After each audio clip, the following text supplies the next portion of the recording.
Kak, makasih. Bismillahirrahmanirrahim. Assalamualaikum warahmatullahi wabarakatuh. Selamat malam semuanya. Senang sekali saya Nina bisa kembali lagi menemani teman-teman di hari kedua ya, sekaligus hari terakhir untuk rangkaian webinar I'm Skillful Talk 2025. Terima kasih yang sudah bergabung kembali dan tetap semangat untuk menambah ilmunya seputar perjalanan beasiswa dan studi lanjut. Seperti biasa, hari ini kita punya narasumber yang gak kalah luar biasanya dan pastinya sangat relatable ya buat teman-teman yang mungkin mempersiapkan diri menuju dunia akademik dan peluang beasiswa. Kita sudah bersama dengan Kak Nilu. Di tengah padatnya jadwal Kakak, mungkin ya terima kasih banyak sudah menyempatkan hadir untuk teman-teman I'm Skillful Talk. Pasti teman-teman di sini udah pada penasaran ya sama pemaparan dari Kak Nilu. Tapi sebelum itu, izinkan saya untuk membacakan profil singkat dari beliau. Jadi, Kak Nilu Putu Aprilia Puspita Dewi Sudarsana Putri Eskom adalah lulusan Teknik Informatika Universitas Tadulako dengan predikat cum laude, dengan IPK 3,9 dan juga best graduate dari Fakultas Teknik. Jadi beliau ini memiliki banyak pengalaman penelitian, pernah mempresentasikan karya ilmiah di konferensi nasional dan internasional, serta memiliki publikasi akademik dan beberapa sertifikasi di bidang machine learning dan data science. Baik, tanpa berlama-lama ya, langsung saja kita ke inti acaranya. Kepada Kak Nilu, kami persilahkan. Baik, terima kasih Nina sudah mempersilahkan dan juga memperkenalkan profil saya. Sebelumnya saya izin share screen dulu ya teman-teman. Em, apakah sudah terlihat? Iya, Kak, sudah terlihat. Oh ya, oke. Baik, Assalamualaikum warahmatullahi wabarakatuh dan selamat malam teman-teman semuanya. Pertama-tama saya ucapkan terima kasih kepada moderator sudah mempersilahkan dan juga kepada teman-teman I'm Skillful yang sudah em, mempercayakan saya sebagai salah satu pemateri untuk berbagi pengalaman saya juga dan semoga teman-teman di sini semoga sehat selalu dan dalam keadaan baik ya semuanya. Seperti yang sudah moderator katakan, saya ingin sedikit memperkenalkan diri. Jadi tadi profil singkat saya. Perkenalkan saya Nil Putu Aprilia, biasa dipanggil Nilu. Saya berasal dari Kota Palu, Sulawesi Tengah, dan em, saat di Universitas Tadulako yang berada di Kota Palu dan saat ini sedang melanjutkan studi master di University of Melbourne dengan mengambil prodi Data Science dan saat ini sudah baru saja menyelesaikan semester kedua eh, dan tahun depan akan melanjutkan ke semester ketiga dan saya ke sini dibantu full oleh eh, beasiswa LPDP. Em,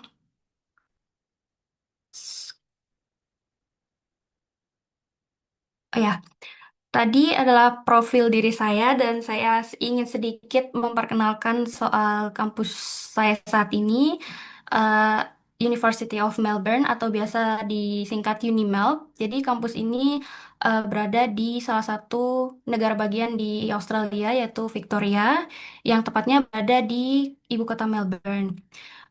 Kampus ini sudah berdiri sejak tahun 1800-an dan Em, belum lama ini salah satu dosennya di bidang kimia baru saja memenangkan hadiah Nobel dan fasilitasnya juga keren, merupakan salah satu kampus favorit yang ada di Australia dan juga kampus favorit yang menjadi tujuan kebanyakan awardee yang menuju ke Australia, tepatnya di kota Melbourne. Dan jika teman-teman penasaran, silakan bisa langsung scan profil lengkap kampusnya dan kalian baca di websitenya. Dan program studi saya saat ini adalah data science. Jadi data science ini adalah di kampus ini terdiri dari dua fakultas, Faculty of Science dan juga Faculty of Engineering of and Information Technology. Jadi terdiri dari dua fakultas yang kebanyakan belajar soal data ya pastinya dan juga banyak membahas soal matematika, statistika, dan probabilitas dan juga coding. Jadi kalau misalnya teman-teman penasaran juga bisa langsung scan dan melihat handbooknya seperti apa sih sebenarnya program studi ini. Dan jika kalian punya minat ke bidang matematika atau IT, eh, data science ini adalah salah satu jurusan yang sampai saat ini masih cukup populer seperti itu. Nah, dalam mendapatkan beasiswa dimulai dari persiapan IELTS sampai akhirnya berangkat ke studi. Jadi semuanya dimulai dari persiapan IELTS dan juga riset kampus tujuan yang saya lakukan secara bersamaan selama sekitar kurang lebih 3 bulan. Dan saat itu saya sedang mencari kursus IELTS yang akhirnya saya menemukan I'm Skillful. Itu dari rekomendasi teman saya juga yang selama 2 bulan belajar bersama eh, tim dari I'm Skillful, Servandi, Serabul, dan guru-guru lainnya yang sudah cukup banyak sangat membantu persiapan saya waktu itu selama bulan. Dan sampai akhirnya di bulan Maret saya mengambil tes resminya di waktu itu di Golden Gate di Makassar. Kemudian setelah syukurnya mendapat skor yang cukup, saya menggunakan sertifikat IELTS tersebut untuk apply ke kampus. Kampus tujuan yang saat ini saya pilih yaitu Unimel di sekitar di bulan Mei.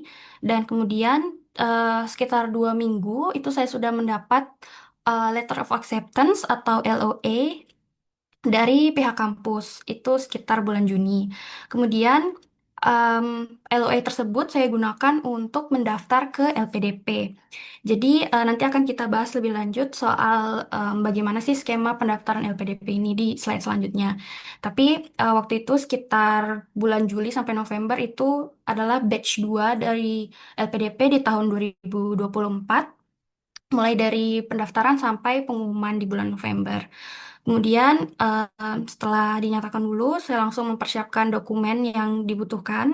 Ada student visa, confirmation enrollment, dan lain sebagainya yang dibutuhkan untuk persiapan studi sampai akhirnya berangkat di bulan Februari 2025 waktu itu. Jadi timelinenya seperti itu. Kemudian yang paling penting di sesi malam hari ini yaitu tentang beasiswa LPDP. Jadi saya yakin teman-teman di sini juga pasti sudah tidak asing lagi ya sama beasiswa LPDP karena ini adalah salah satu beasiswa yang sangat populer yang disediakan oleh pemerintah Indonesia. Em, tapi saya akan sedikit coba untuk memperkenalkan soal beasiswa ini adalah salah satu yang dikelola oleh pemerintah Indonesia di bawah Kementerian Keuangan. Jadi program ini tuh khusus untuk magister dan juga doktor, tapi juga ada untuk dokter spesialis. Nah, jadi beasiswa ini tuh ada banyak sekali jalurnya em, atau skema pendaftarannya. Mulai dari beasiswa reguler, targeted, afirmasi, dan juga program targeted lainnya. Jadi untuk lebih lanjut, teman-teman bisa langsung scan lagi QR code-nya untuk membaca website resmi dari LPDP. Di situ semua informasi sudah sangat lengkap dan sangat membantu dan jelas untuk bagi teman-teman yang ingin masih penasaran soal beasiswa ini. Jadi di sini saya menebalkan salah satu jalur pendaftarannya yaitu beasiswa PTUD. Jadi beasiswa PTUD ini adalah salah satu skema yang saya gunakan untuk mendaftar dengan menggunakan LOE dari kampus tujuan tadi yang sudah saya jelaskan di awal. Dan salah satu jalur ini tuh memiliki em, keuntungan tertentu yang akan kita bahas di slide selanjutnya. Oke, next slide.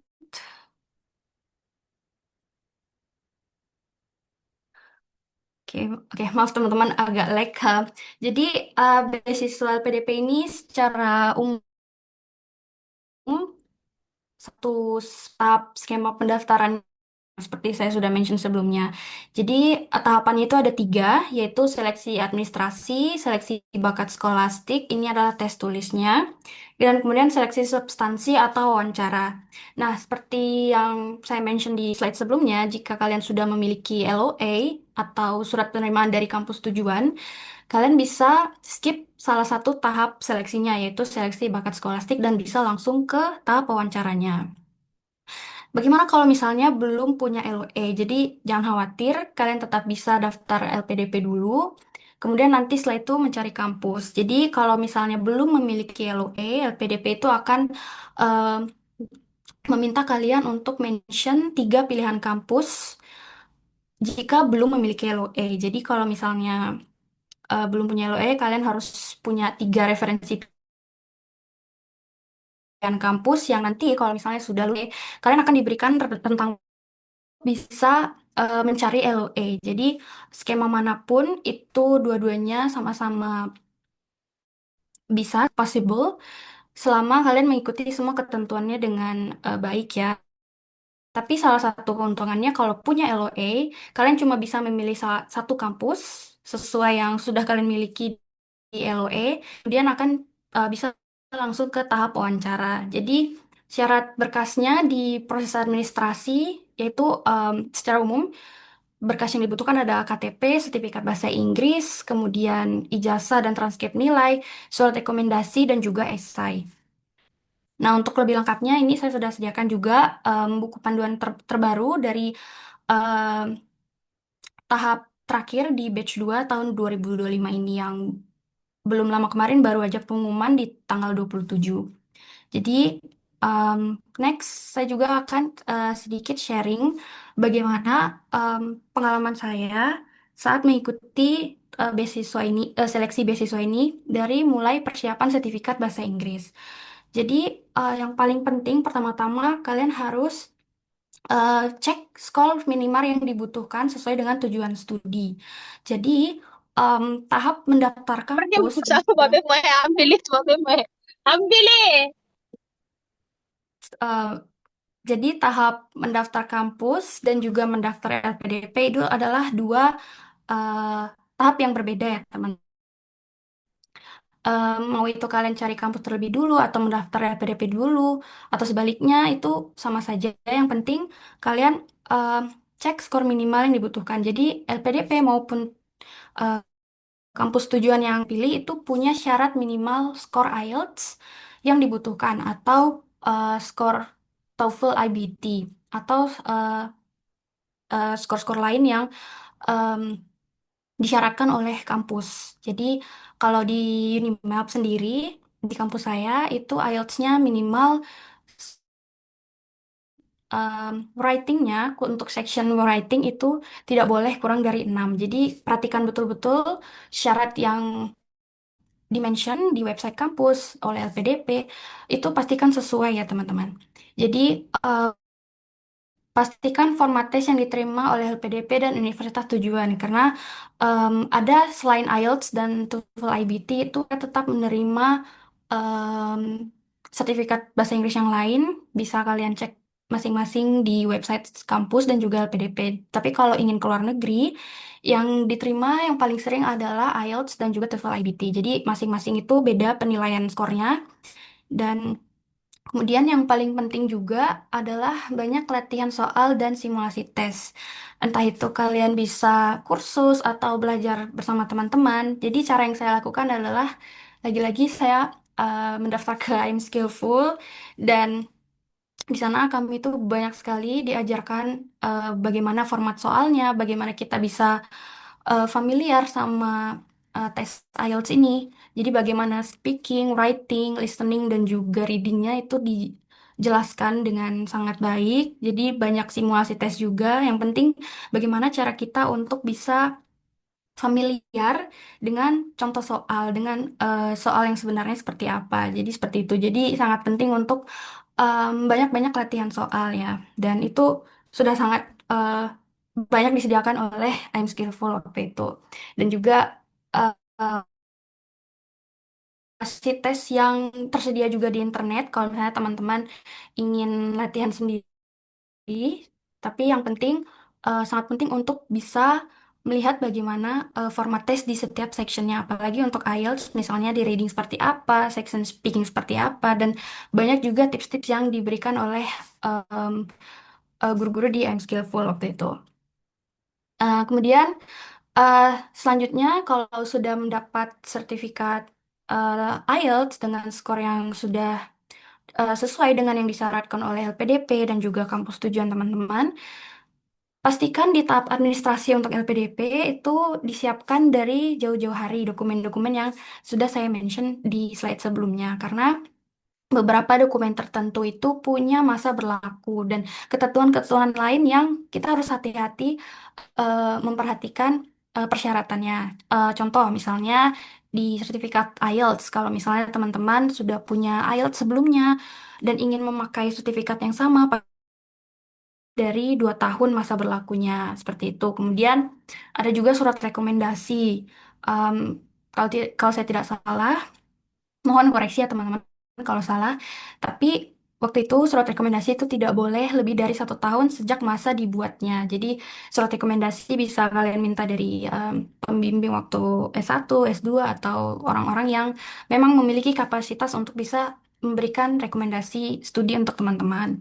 Seperti itu. Jadi walaupun ini hanya syarat berkas, tapi itu sangat krusial karena kalau misalnya tidak sesuai dengan ketentuan oleh LPDP akan langsung tereliminasi seperti itu. Jadi ya poin kedua pastikan syarat IPK, syarat skor, skor IELTS, skor TOEFL, dan dokumen-dokumen yang lain yang sudah ditentukan LPDP itu sesuai dengan persyaratan. Jadi benar-benar hitam di atas putih untuk di tahap administrasi ini. Kemudian salah satu yang penting juga adalah tahap esai. Jadi esai ini LPDP itu setiap batchnya akan menyediakan tema. Jadi esai kita itu harus sesuai dengan tema yang diberikan oleh LPDP. Jadi yang terbaru ini bisa kalian cek di QR code sebelumnya. LPDP itu selalu memperbarui tema yang harus kita ikuti. Jadi esai ini harus bisa juga menunjukkan, mencerminkan siapa diri kita dan bagaimana kita bisa berkontribusi saat nanti kembali pasca studi ke Indonesia.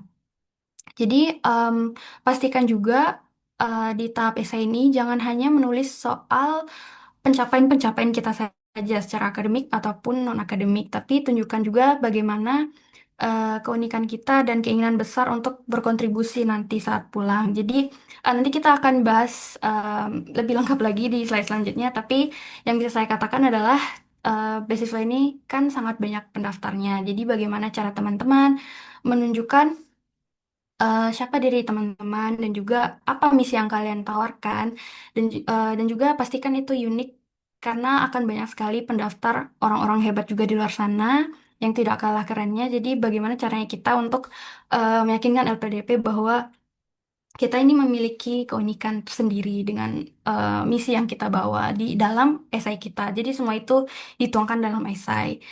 Dan yang terakhir adalah proofreading. Jadi ini adalah salah satu yang krusial juga. Kenapa? Kita bisa lihat point of view orang lain yang membaca esai kita. Mungkin ada poin-poin yang miss atau misalnya tidak perlu kita mention karena eh, kalau tidak salah juga jumlah karakternya itu dibatasi untuk esai. Jadi pastikan apa yang kalian tulis itu relevan dengan tema yang diberikan. Seperti itu, itulah pentingnya proofreading. Proofreading ini bisa eh, ke orang yang memiliki kapasitas atau bergerak di bidang yang sama dengan kalian seperti itu, atau juga bisa dengan dosen pembimbing, guru kalian, atau bisa siapa saja yang bisa kalian percaya memiliki kapasitas tertentu untuk bisa membantu kalian mencari poin-poin yang miss atau misalnya ada yang perlu ditambahkan di esai kalian seperti itu. Kemudian yang terakhir adalah tahap wawancara atau substansi. Ini adalah tahap terakhir dari seleksi LPDP. Kemudian hal yang saya lakukan waktu itu adalah kenali visi dan misi LPDP. Jadi LPDP ini ada berapa nilai-nilai yang mereka junjung juga dan bagaimana cara kita visi dan misi yang mereka punya dengan em, esai yang kita miliki atau misi yang kita miliki juga. Jadi match antara LPDP dan juga kita seperti itu. Kemudian lagi-lagi banyak latihan bagaimana cara menjawab pertanyaan dengan lugas dan jangan bertele-tele karena wawancara itu tidak perlu waktu lama ya, paling lama itu sekitar 45 menit in my case. Tapi kalau mendengarkan pengalaman-pengalaman orang ada juga yang sampai 1 jam. Jadi um, ikuti mock-up interview juga penting karena bisa membuat diri kalian tuh familiar dengan bagaimana lingkungan interview yang sebenarnya. Jadi kalian bisa interview dengan teman kalian atau dosen pembimbing, lagi-lagi dengan orang yang kalian percaya memiliki kapasitas bisa membantu kalian untuk mock-up interview. Tapi em, menurut saya pribadi, mock-up interview itu cukup 2 sampai 3 kali saja. Tidak perlu terlalu banyak karena menurut saya kalau terlalu banyak input yang kalian terima itu juga bisa bikin bingung ya teman-teman. Jadi secukupnya saja. Yang penting bagaimana diri kalian merasa sudah siap jika nanti sudah mendapat jadwal wawancara yang sebenarnya. Kemudian seperti itu. Yang terakhir adalah tunjukkan bahwa kita memiliki rencana jelas setelah studi.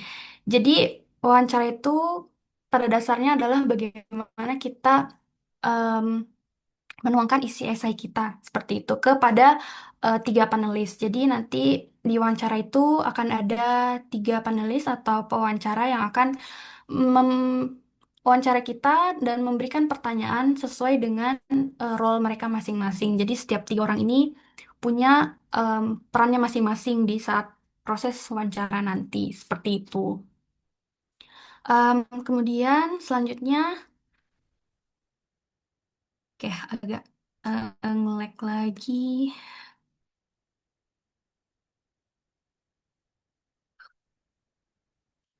Oke, oke, maaf teman-teman.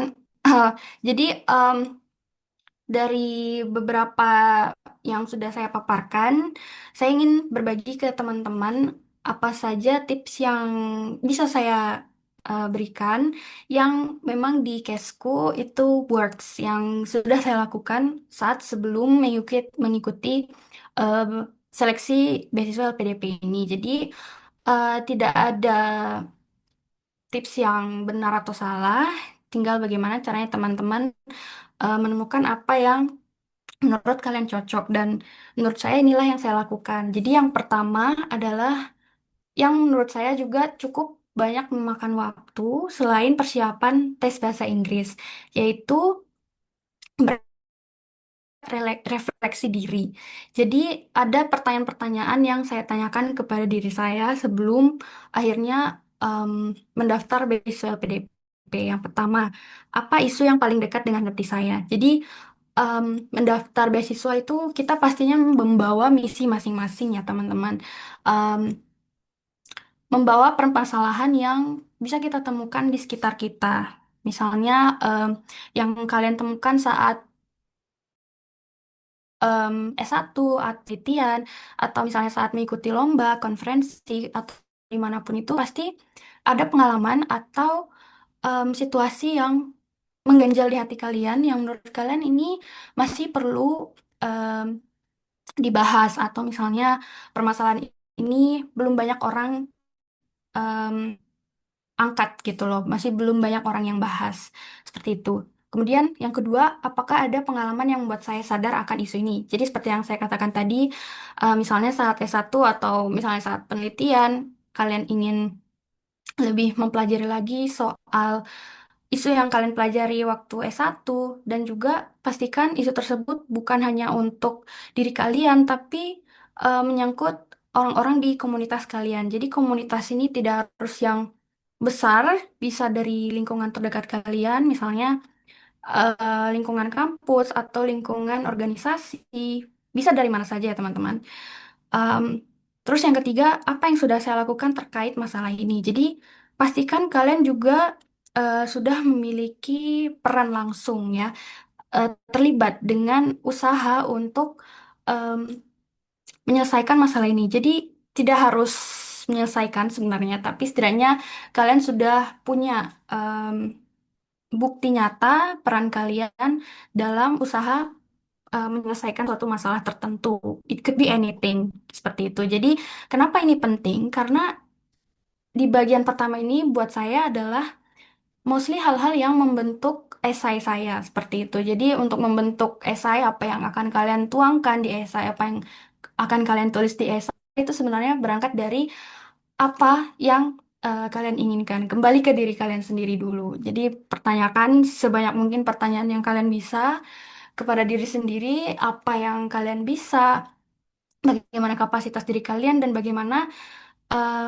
bidang ilmu yang kalian tekuni saat ini itu bisa menyelesaikan permasalahan yang akan kalian bantu untuk solve seperti itu kira-kira. Um, Gimana caranya kalian mengkoneksikan antara diri kalian dan juga permasalahan yang ada di sekitar kalian seperti itu. Kemudian yang kedua adalah memperbaiki CV. Kenapa ini juga penting? Kalian akan membutuhkan CV pastinya untuk syarat berkas untuk apply kampus dan juga apply LPDP. Tapi di balik itu sebenarnya ini juga untuk lebih memahami dan mengenal diri kalian sendiri. Dan juga memikirkan kembali bagaimana pengalaman hidup, prestasi, visi dan misi kalian untuk masa depan. Jadi kita coba kronologikal, urutkan apa saja yang sudah kalian lakukan di masa lalu, di past, dan juga di present. Saat ini kalian sedang mengerjakan proyek apa, misalnya yang berkaitan dengan permasalahan yang ingin kalian selesaikan. Kemudian di masa depan, bagaimana akhirnya rencana kalian untuk bisa mengaplikasikan ilmu yang kalian punya saat studi untuk kembali ke Indonesia seperti itu. Jadi, bagaimana caranya kita merunutkan kembali, merefleksikan diri lagi, bagaimana apa saja yang sudah kita lakukan di masa lalu, masa saat ini, dan juga masa depan, rencana kita seperti apa. Yang lagi-lagi bisa kalian gunakan untuk merumuskan esai kalian seperti itu. Dan yang ketiga, ini sebenarnya yang saya lakukan juga saat itu saya banyak mengikuti webinar-webinar dari pengalaman ordi di luar sana. Yang ada banyak sekali, kalau kalian bisa cari-cari itu di YouTube, ada banyak sekali pengalaman ordi yang bukan cuma dari LPDP, tapi beasiswa-beasiswa yang sudah famous lainnya seperti Australia Awards, Fulbright, Max, karena pada intinya itu sama saja ya teman-teman. Kita melihat bagaimana pola strategi mereka untuk sukses dan apa saja sebenarnya yang mereka lakukan dan juga yang mereka tidak lakukan do and don'ts-nya. Kenapa ini penting? Karena kita bisa melihat em, pola seperti apa yang actually works, yang bisa kita tiru dan apa-apa saja yang bisa kita hindari dari misalnya tahap administrasi kalian tidak boleh menunda-nunda dan very last minute untuk submit dokumen teman-teman misalnya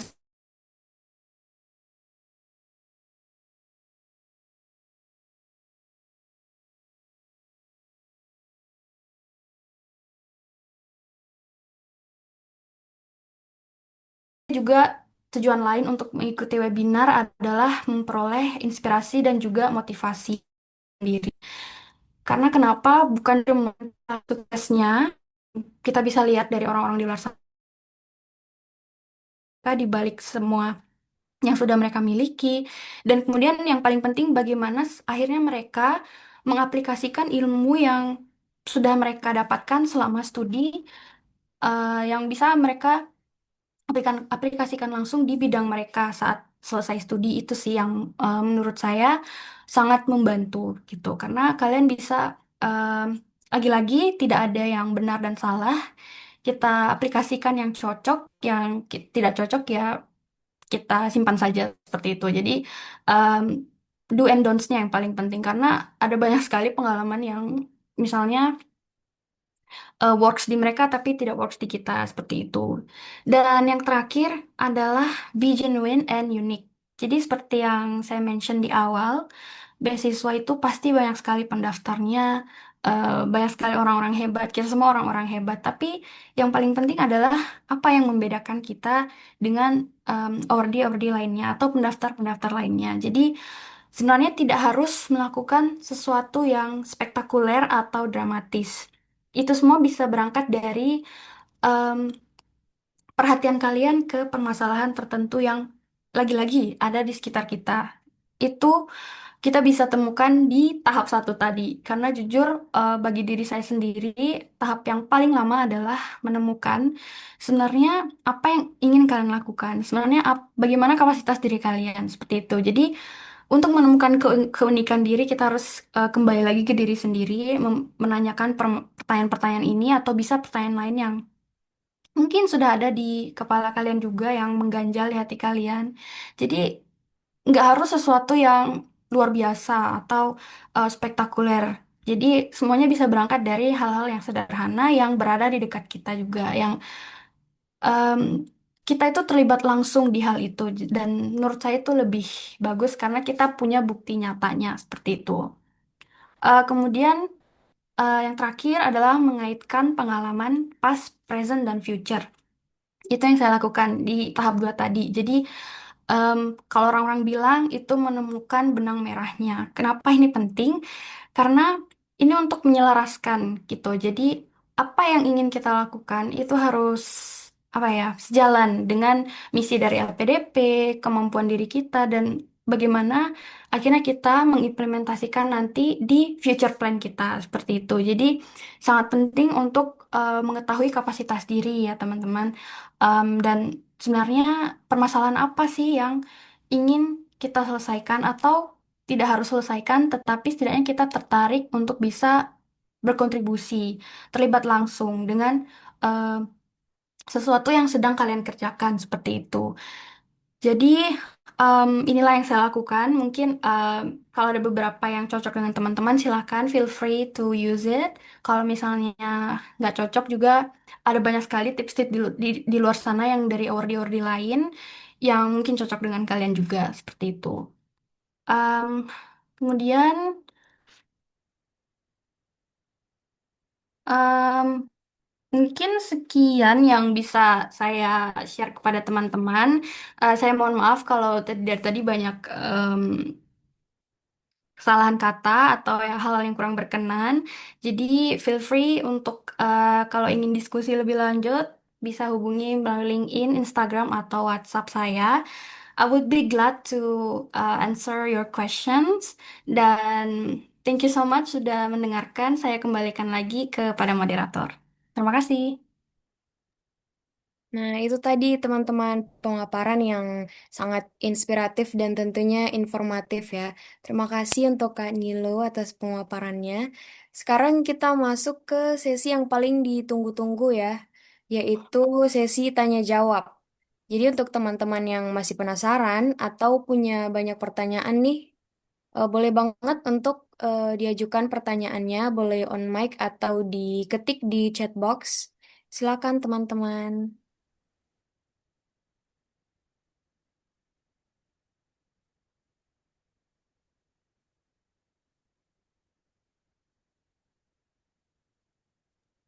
Baik, ada Kak Deva. Silakan bertanya, Kak. Bismillahirrahmanirrahim. Assalamualaikum. Halo Kak Nilu. Halo. Terima kasih atas kesempatannya untuk bertanya ke Kak Nilu. Kenalkan nama saya Deva Putri David. Bisa dipanggil Deva. Saya adalah seorang fresh graduate dari Universitas Negeri Makassar dan saat ini berdomisili di Kalimantan Utara di Nunukan. Oke, pertanyaan aku ke Kak Nilu itu seputar pengalaman Kak Nilu berkuliah di University of Melbourne. Pengalaman apa yang kakak paling kayak, oh my God, kayak seneng banget begitu selama Hmm, berkuliah di sana. Dari tempatnya mungkin, cerita-cerita yang menarik supaya makin semangat ini Kak oke. untuk di Australia. Terima kasih Kak. Dan apa worth it-nya kuliah di University of Melbourne gitu Kak? Ya, gitu. Oke, thank you Kak. Baik, mau langsung dijawab, Kak? Oh ya, boleh ya langsung ya. Iya, Kak, silakan. Oke, terima kasih Deva atas pertanyaannya. Jadi, pengalaman yang bahagia ya. Jadi ya biar tidak terus kita membahas yang nggak enaknya. Jadi kalau yang enaknya itu cukup banyak ya teman-teman. Kalau di kasus saya yang paling buat bahagia adalah mungkin sampai hari ini saya merasa seperti mimpi seperti itu. Karena saya sebelumnya jujur belum tidak pernah terpikirkan untuk bisa kuliah di luar negeri, apalagi di top uni di Australia. Jadi banyak sekali sebenarnya pengalaman yang sangat menyenangkan. Salah satunya em, kota ini sangat cantik ya teman-teman.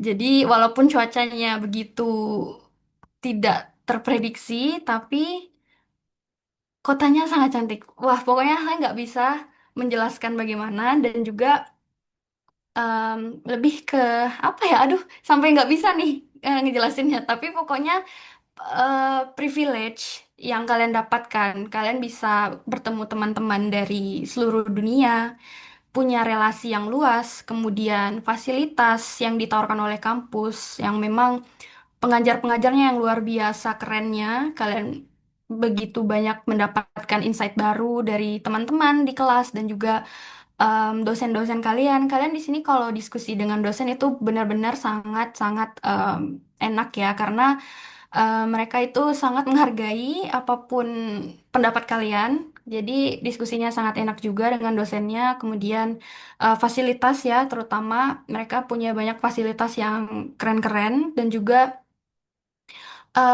gedungnya bagus sekali pokoknya. Jadi yang hal-hal yang tidak pernah saya dapatkan waktu S1 itu saya dapatkan semua di sini. Jadi em, ada banyak sekali ya sebenarnya. Kemudian yang paling penting adalah em, apa ya, mendapatkan teman-teman baru sih. Jadi pikiran kalian tuh akan semakin terbuka karena kita bisa melihat bagaimana cara pandang orang-orang dari belahan bumi lain yang bersatu di kelas yang sama.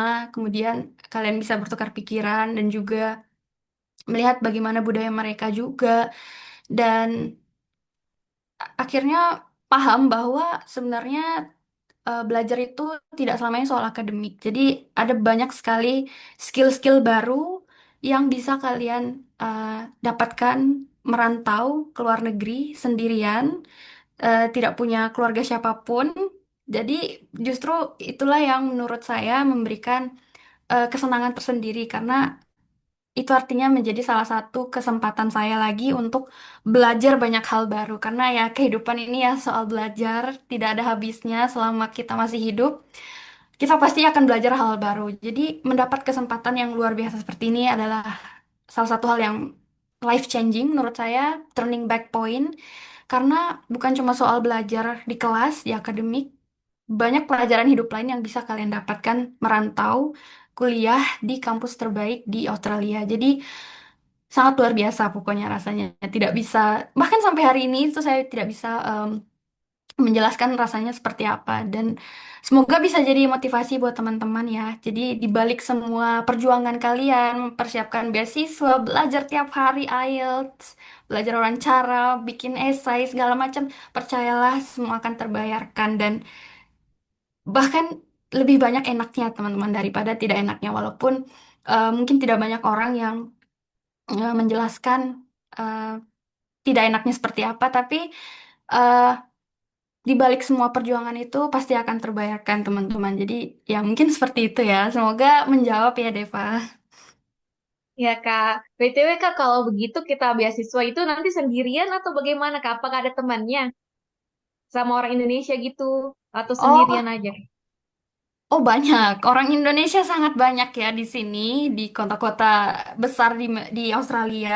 Jadi kalau LPDP kan memang khusus untuk WNI ya. Jadi akan banyak sekali ordi-ordi lain yang menuju di kampus yang sama dengan kalian. Jadi di khususnya di kampusku di Unimelb itu banyak sekali yang menjadikan kampus tujuan mereka karena memang kampus favorit satu dan juga em, program-program studinya juga memang relevan dengan yang mereka pilih seperti itu. Jadi ya banyak orang Indonesianya, nggak sendirian kok. Oke, baik Kak, terima kasih banyak. Sama-sama. Oke, selanjutnya untuk Kak Arya Triputra, silakan bertanya Kak. Halo Kak. Halo, Bu. Ya, Ketemu lagi. perkenalkan nama saya Muhammad Arya Triputra, saya fresh graduate dan saya berdomisili di Sulawesi Selatan, Makassar. Halo Kak Nilo. Jadi pertanyaan saya itu apa hal yang paling sulit yang Kakak hadapi selama ini dalam menjalani studi pada data science ya Kak? Mhm. Dan menurut Kakak, apa yang harus kita persiapkan untuk bisa lebih siap menghadapi itu semua? Mhm. Soalnya saya berencana untuk mengambil major pada data science di Oke. studi satu saya. Itu aja Kak. Thank you. Eh, Mau langsung dijawab, Kak? Ya, boleh ya? Oke. Silakan, Kak. Oke, terima kasih moderator. Oke, terima kasih Arya atas pertanyaannya. Apa yang paling sulit dari program studi saya di sini selama 2 semester? Kalau yang paling utama saya bisa bilang adalah menyesuaikan diri dari gap ilmu yang saya miliki dan pace tadi orang-orang yang ada di sini. Jadi, em, mereka di sini kan lebih advance ya. Jadi ada banyak hal-hal yang tidak saya ketahui sejak lulus. Saya juga fresh graduate ya teman-teman waktu itu. Jadi banyak catch up-nya. Saya merasa sangat tertinggal dengan teman-teman di sini. Saya merasa em, banyak belajar 2 kali lipat daripada teman-teman di sini karena saya merasa orang-orang di sekitar saya itu benar-benar sangat hebat, sangat pintar ya. Itu dulu tantangannya yang luar biasa. Tapi sebenarnya itu adalah salah satu hal yang apa ya, privilege. Karena apa? Karena itu bisa jadi kesempatan kita untuk belajar sama mereka. Jadi kayak belajar bareng dan mereka di sini tuh orang-orangnya sangat suportif, dosennya suportif, teman-teman juga they're willing to teach us, they're willing to like study together and share what they know. Jadi uh, fase tertinggal itu sebenarnya yang paling menantang buat saya. Jadi seperti itu. Dan juga sebenarnya language barrier ya, bagaimanapun saya merasa bahasa Inggris saya juga masih belum terlalu bagus ya, tapi sebenarnya itu adalah eh, hal yang sangat biasa orang di sini tuh selama kalian mengerti satu sama lain, nggak usah pusing masalah grammar saat berkomunikasi setiap in daily basis. Jadi mereka akan sangat considerate karena banyak sekali international student di sini. Jadi sebenarnya yang menjadi tantangan itu adalah belajarnya menjadi 2 kali lipat. Kenapa? Karena belajar materinya satu dan kedua bagaimana memahaminya dalam bahasa Inggris. Jadi kegiatan mentranslate di tengah-tengah kuliah itu masih sering saya lakukan sampai hari ini. Jadi itu sih tantangannya. Rasa ketertinggalan, gap antara S1 dan juga S2. Apalagi dari Indonesia ke Australia ada banyak kurikulum-kurikulum yang baru yang struktur mata kuliahnya, tugas-tugasnya, bobot beban tugasnya juga banyak ya karena saya punya kelas setiap hari. Di setiap hari itu ada kelas-kelas. Jadi di sini tuh kelasnya beda-beda. Ada yang lecture itu kuliah seperti biasa, full teori di khususnya di bidang data science ya. Eh, Kemudian ada lab juga itu kita ngoding, latihan soal. Kemudian ada namanya workshop, itu kita latihan soal lagi, jadi lebih banyak praktiknya daripada teorinya. Jadi assignment juga bobotnya lumayan besar. Ada banyak grup project, kolaborasi dengan bahkan dari fakultas lain. Kemudian ada exam juga. Jadi exam itu punya bobot yang besar juga. Jadi tantangannya seperti itu, bagaimana penyesuaian diri, adaptasi dengan sistem pendidikan yang ada di sini itu tantangan yang paling utama. Dan yang kedua tadi apa yang bisa kita lakukan untuk mempersiapkan diri menghadapi tantangan itu ya. Nah, kalau di data science sendiri saya sangat menyarankan Arya atau teman-teman lain yang em, pengen belajar di bidang yang sama itu banyak latihan soal sih. Bukan latihan soal, lebih ke mengikuti eh, sertifikasi dari Coursera. Mereka itu banyak materi-materi atau kelas-kelas online yang familiarisasi dulu sebelum datang ke sini. Jadi itulah salah satu hal yang mungkin miss di saya karena saya tidak sempat untuk kita datang belajar juga perlu belajar dulu. Kenapa? Karena menurut saya untuk mengisi gap yang tadi itu. Jadi saat sampai di sini setidaknya em, kita tuh nggak clueless banget, nggak merasa tertinggal banget karena sudah memiliki bekal kelas-kelas online yang kita ikutin belum datang ke sini. Di antara persiapan berangkat itu saat dinyatakan lulus segala macem, di antara sibuknya kalian mempersiapkan dokumen segala macam, tapi sempatkan juga untuk belajar materi-materi yang akan kalian pelajari di sini. Karena mata kuliahnya itu sudah sangat lengkap di mention di handbook, jadi akan sangat bagus kalau kalian bisa sedikit-sedikit membaca silabusnya atau mencari materi. Em, Apalagi matematikanya juga harus kuat karena data science itu akan banyak belajar soal statistik, apalagi dan juga coding seperti itu. Jadi akan sangat sangat sangat membantu menurut saya untuk bisa belajar dari sertifikasi online, kelas-kelas online di YouTube akan banyak sekali sumber yang setidaknya untuk mengisi basic gitu loh. Jadi saat nanti masuk kelas itu tidak terlalu kaget dengan betapa kompleksnya eh, pelajaran yang akan kalian pelajari. Tapi jangan takut ya. Em, Semua ada jalannya. Yang penting kalian kerja keras, berusaha, latihan soal, kemudian intinya biar nggak terlalu kaget. Yang penting sekali untuk bisa belajar no pressure. Ini lebih ke mengetahui basic-basicnya dulu. Nanti along along the way itu insya Allah bakal mudah menyesuaikan dirinya. It takes time, tapi jangan takut. Itu aja sih. Semoga membantu ya. Thank you so much, Yanilo. Thank you. Sama-sama. Oke, selanjutnya dari Kak Astrid. Silakan bertanya, Kak. Halo, terima kasih atas kesempatannya, Kak. Halo, Kak Nihlu. Terima kasih Halo. atas terima kasih, Kak, atas insight-nya, ilmunya malam ini. Oh ya, Kak, aku mau tanya tentang, nggak tanya sih, cuma mau, boleh Kak kasih motivasi atau saran Hmm, untuk yang membangun gitu. Udah satu ya. sampai tiga kali daftar LPDP, tapi masih Kak gagal di substansi sih, Kak. Makasih, Kak Oh, Nihlu. oke. Agar Oh, nggak pantang menyerah gitu, Kak. oke. Siap. Boleh langsung saya izin jawab ya? Ya, Kak. Oke, kasih Kak Astrid atas pertanyaannya. Jadi motivasi ya.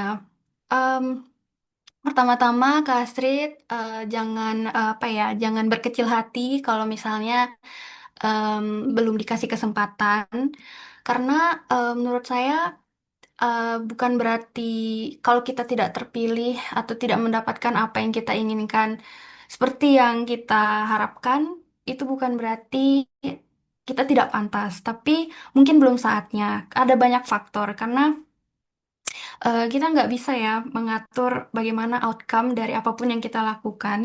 Jadi kalau menurut saya gagal itu jadikan salah satu pelajaran. Kenapa?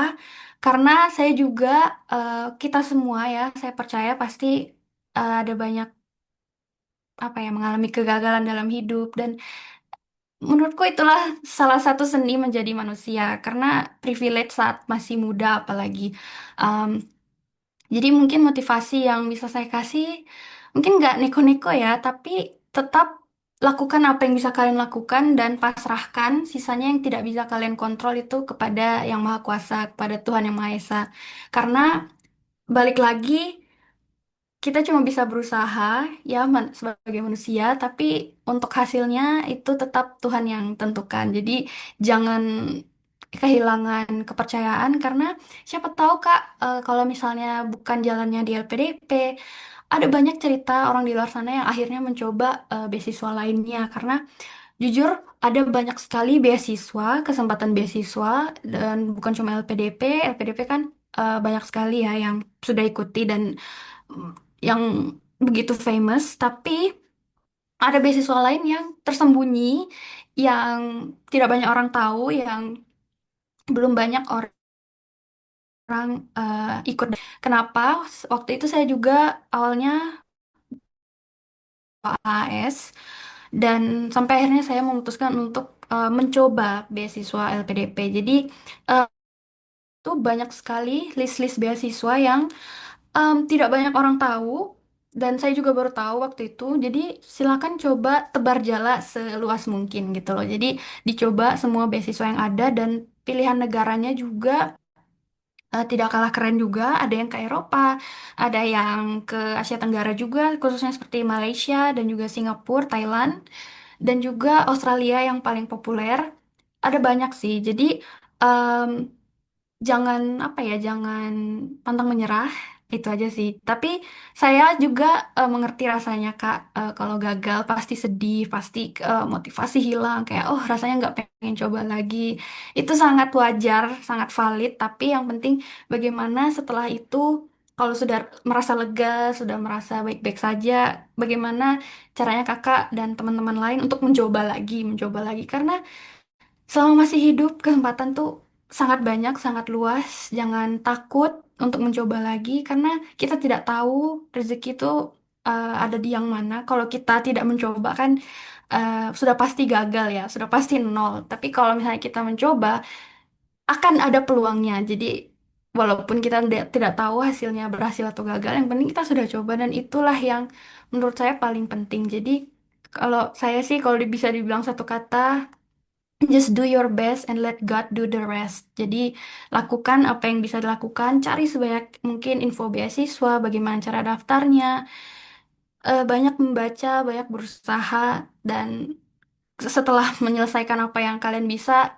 sudah lepaskan, lepas tangan, pasrah, dan percayakan sama Tuhan untuk hasilnya. Jadi, tetap semangat, Kak. 3 kali, 7 kali, berapa kali pun kesempatan di luar sana saya yakin akan sangat banyak untuk kakak. Pokoknya untuk teman-teman di sini juga saya yakin semua orang-orang hebat. Tuhan pasti tahu mana tempat yang terbaik buat kita. Kita tidak tahu alasan kita gagal. Mungkin ada yang lebih baik di depan sana yang bagaimana kita mau tahu kalau misalnya kita tidak coba. Jadi seperti itu Kak. Semoga tetap semangat ya, tetap berusaha mencoba terus-menerus. Ke depannya akan banyak sekali kesempatan. Kalau bukan LPDP, beasiswa lain juga banyak. Em, Kalau tidak 3 kali, karena di luar sana ada kok orang-orang yang mencoba sampai berkali-kali ya. Bahkan yang terbanyak tuh saya dengar sampai 7 kali. Dan itu luar biasa. Dan saya yakin kakak juga pasti bisa. Kalau misalnya bukan LPDP rezekinya, jangan khawatir. Di luar sana banyak sekali beasiswa-beasiswa yang tersembunyi, yang hidden, yang belum banyak orang tahu. Dan kalau misalnya mau bagaimana cara taunya, boleh tanya-tanya ke aku. Nanti aku kasih linknya di LinkedIn sih sebenarnya. Jadi buat teman-teman yang penasaran boleh nanti kontak aja. Tetap semangat ya Kak. Itu aja sih. Oke, terima kasih Kakak Nilu. Sama-sama. Coba teman. Oke, selanjutnya dari Kak Hafiz. Silakan bertanya, Kak Hafiz. Baik, Assalamualaikum warahmatullahi wabarakatuh. Halo Kanilu, Waalaikumsalam. Halo. bagaimana kabarnya? Baik-baik saja Kak. Baik, Alhamdulillah. Oke, Terima kasih. terima kasih atas materi dan ilmunya yang luar biasa tadi. Nah, perkenalkan nama saya Muhammad Hafiz, saya mahasiswa baru angkatan 2025 dari Universitas Negeri Makassar, jurusan Sastra Inggris. Nah, sekarang tinggal di Makassar tentunya. Nah, ada beberapa hal yang ingin aku sampaikan, Kak, yaitu tentang menemukan versi diri kita yang terbaik. Itu caranya gimana, Kak? Soalnya kan setiap manusia itu ada masanya ketika found the best ourselves, of course, dan bagaimana struggle and hardnya memahami permasalahan yang kita alami saat ini dalam menjalani prosesnya, Kak. Terima kasih. Oke, saya izin langsung jawab ya. Ya, Kak, Kak. silakan langsung jawab. Oke, terima kasih Hafiz, salam kenal. Terima kasih ya pertanyaannya. Bagaimana cara menemukan versi terbaik diri diri kita dan tantangannya bagaimana? Oke, hmm, pertanyaannya deep ya. Oke, let me think. Oke, jadi saya di sini tidak ingin mengajari teman-teman karena seperti yang Hafiz bilang tadi, saya caranya setiap orang punya caranya sendiri.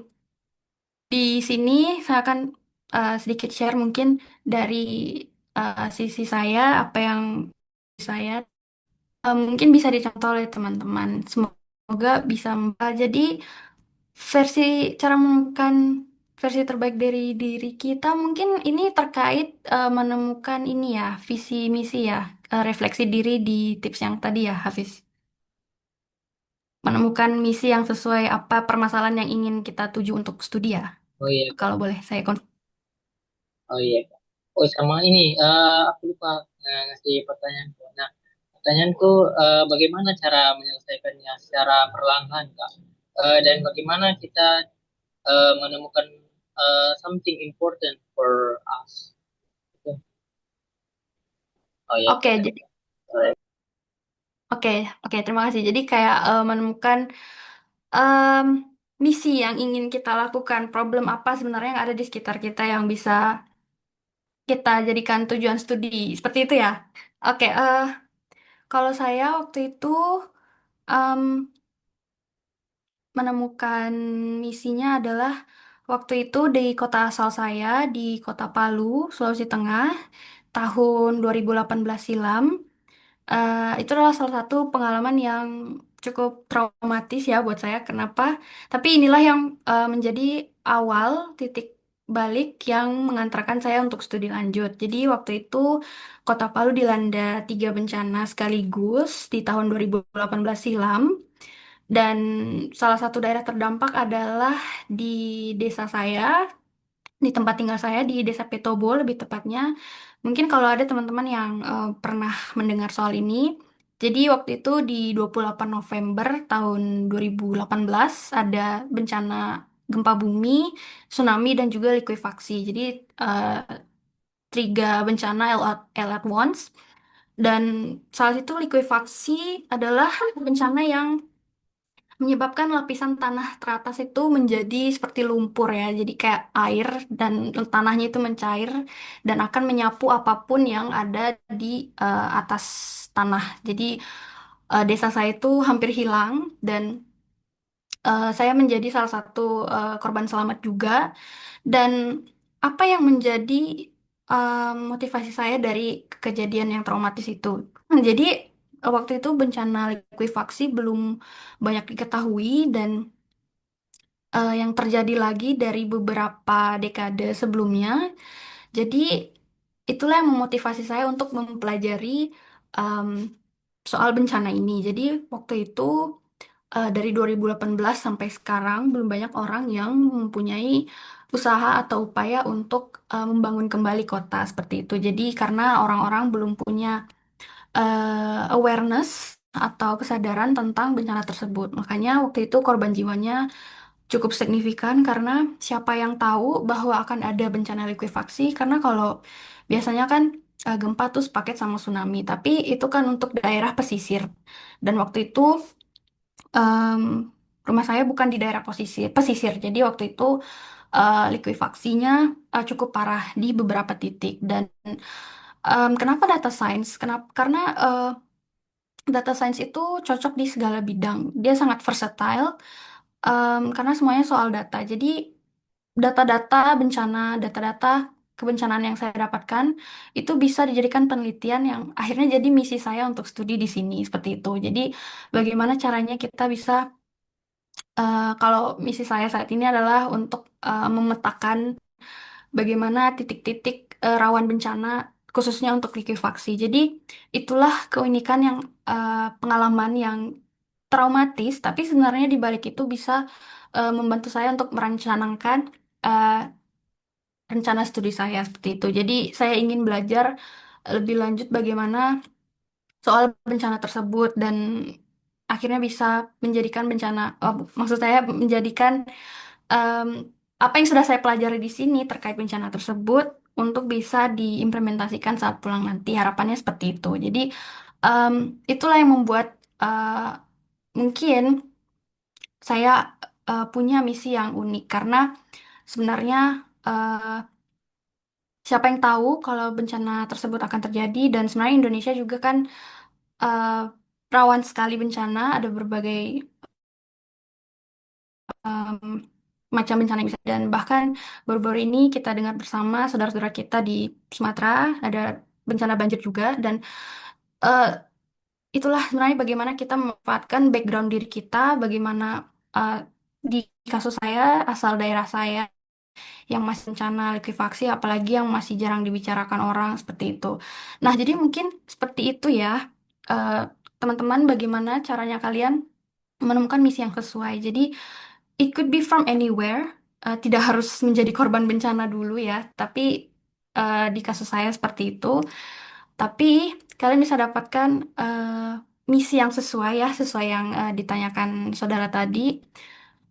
Misi yang sesuai itu apa? Jadi bisa kalian temukan dari mana saja, misalnya saat S1, apalagi di kampus, di lingkungan kampus, atau komunitas di daerah kalian, atau bagaimana cara kalian merumuskan em, apa ya, permasalahan yang cocok gitu loh. Jadi sesuai dengan passion kalian, tetapi juga di saat yang sama harapannya bisa berguna ke orang-orang di sekitar kalian. Karena di kasus saya sendiri harapannya bisa berguna untuk orang-orang di sekitar yang satu desa bersama saya seperti itu. Karena saat ini, sampai saat ini, upaya untuk membangun kembali kota itu masih terus berlanjut seperti itu. Semoga bisa menjawab ya. Oh ya, baik, Kak. Oh iya, sama satu hal lagi, Kak. Eh, Bagaimana culture shock, what about culture shock di mana? Di Melbourne, Kak. Kan terutama di kampus tempat Kakak. Kan. Nah, apa yang membedakan antara kota dan kampus Kakak dengan kota or kampus besar lainnya di Australia, Kak? Oh, oke. Maaf, suaranya agak ini ya, agak Oh iya. hilang-hilang. Jadi, oke. Kalau saya confirm kembali, apa yang membedakan Unimap kampus saya saat ini dengan kampus lain ya? Keunggulannya. Sama satu hal lagi, Kak, culture shocknya gimana masa awal-awal atau sekarang? Culture shocknya, Kak, awal-awal menjalani perkuliahan di Australia. Oh, ya, ya. Masa adaptasi ya. Ya, Oke. Oke, terima kasih ya. Boleh langsung jawab lagi kan ya, moderator? Iya, boleh Kak, silakan. Oh ya, ya, kasih. Oke, kampus ini adalah salah satu yang paling, seperti saya mention tadi, kalau misalnya kalian lihat QS World Ranking, itu adalah lembaga yang ngelis kampus-kampus top dunia dari beberapa benua ya. Kalau di Australia, salah satunya adalah Unimelb yang nomor satu dan populer juga. Jadi banyak, khususnya awardee-awardee LPDP itu um, menuju ke kampus ini. Keunggulannya lagi adalah kampus ini karena dia yang nomor satu di Australia, jadi otomatis masuk ke salah satu list yang ditentukan oleh LPDP di jalur yang saya mention sebelumnya, jalur perguruan utama tinggi dunia. Jadi sesuai namanya. Jadi kalau misalnya kalian punya LOA dari salah satu universitas top yang sesuai listnya yang ditentukan oleh LPDP, jadi otomatis bisa ikut jalur PTUD dan bisa keunggulannya bisa skip tahap tes bakat skolastik. Jadi seperti itu sih keunggulannya. Mungkin yang lain adalah strategis ya dan cukup dekat dari Indonesia dan juga em, kotanya juga cukup apa ya, populer juga. Memang salah satu kota yang dinobatkan sebagai kota mahasiswa internasional terbaik seperti itu di kota Melbourne ini. Dan kebetulan di Melbourne salah satu top uninya adalah Unimelb ini. Jadi keunggulannya itu sih. Jadi kalian bisa menemukan banyak sekali mahasiswa internasional yang dari berbagai belahan dunia. Jadi, oh maaf, ini kameranya. Oke, maaf ya teman-teman. Jadi banyak sekali mahasiswa internasional yang berasal dari belahan berbagai dunia karena memang jurusannya yang banyak ya. Banyak sekali pilihan jurusan yang diverse, jadi banyak orang yang datang ke sini seperti itu. Dan memang salah satu top city of student gitu loh. Mungkin itu ya keunggulannya. Dan masa-masa awal adaptasi yang paling menantang dan bagaimana cara overcome-nya adalah menurut saya yang paling menantang waktu itu adaptasi soal aspek kehidupan yang berubah gitu loh. Misalnya buat teman-teman yang mungkin belum pernah merantau, karena saya sendiri tidak pernah merantau, jadi itu jadi salah satu tantangan bagaimana cara kalian memanage waktu kalian, bagaimana menyimbangkan antara perkuliahan dan juga bagaimana kalian merawat diri kalian sendiri saat di luar kelas seperti itu. Karena sangat penting ya teman-teman menjaga eh, apa ya kewarasan saat belajar karena beban kuliah itu sangat banyak. Jadi bagaimana kalian adaptasi dengan sistem pendidikan di sini karena masih sangat jauh berbeda dengan apa yang sudah saya dapatkan di S1 seperti eh, waktu S1 dulu seperti itu. Jadi tantangannya seperti itu dan yang kedua adalah adaptasi cuaca karena sebelumnya saya tidak pernah memiliki kepengalaman merantau salah satunya apalagi ke luar negeri. Di luar negeri itu penting untuk kalian mengenal bagaimana lingkungan kalian tempat tempat kalian tinggal. Jadi kalau musim di sini kan ada 4. Yang paling menantang waktu itu musim dingin yang sebenarnya tidak ada salju ya, sebenarnya tidak sedingin itu, tidak sampai minus, tapi cukup signifikan apalagi daerah Sulawesi yang panasnya luar biasa tiba-tiba eh, mengalami cuaca yang begitu dingin dan itu bikin sangat mudah untuk sakit seperti itu. Jadi bagaimana kalian tetap sehat walaupun dengan cuaca yang seperti itu dan sebenarnya itu tidak terlalu apa ya, tapi sangat ngaruh sih ke kehidupan kalian sehari-hari. Dan bagaimana caranya kalian tetap survive walaupun di awal-awal belum ada teman, belum ada siapapun yang kalian kenal. Jadi itu cukup menantang sih. Bagaimana overcome rasa kesepian, jauh dari orang tua, jauh dari rumah, pasti itu punya tantangan tersendiri. Tapi um, over time sampai hari ini pelan-pelan pasti kalian akan terbiasa gitu loh. Karena bagaimanapun juga datang ke sini untuk studi, jadi harus bisa menguatkan diri dan tetap semangat bagaimanapun tantangannya. Jadi mungkin itu tantangan yang saya hadapi waktu itu saat masa awal-awal adaptasi waktu pertama kali datang ke sini. Tapi it's all worth it. Seperti itu. Semoga menjawab ya. Okay, thank you so much for the answer, Kak Nilu. You're very welcome. Baik, selanjutnya ada pertanyaan dari Kak Salwani. Izin bertanya, selama proses persiapan beasiswa, apakah kakak punya mentor tersendiri selama berproses? Silakan dijawab, Kak. Oke, terima kasih moderator dan terima kasih juga Salwa atas pertanyaannya. Ya, jadi waktu itu saya sangat bersyukur waktu itu punya mentor beberapa orang yang membantu saya dalam setiap prosesnya. Jadi teman-teman kalau misalnya di LPDP itu ada satu komunitas awardee namanya Mata Garuda dan Mata Garuda juga ada di lingkup Sulawesi Tengah dan mungkin Sulawesi Selatan juga ada ya.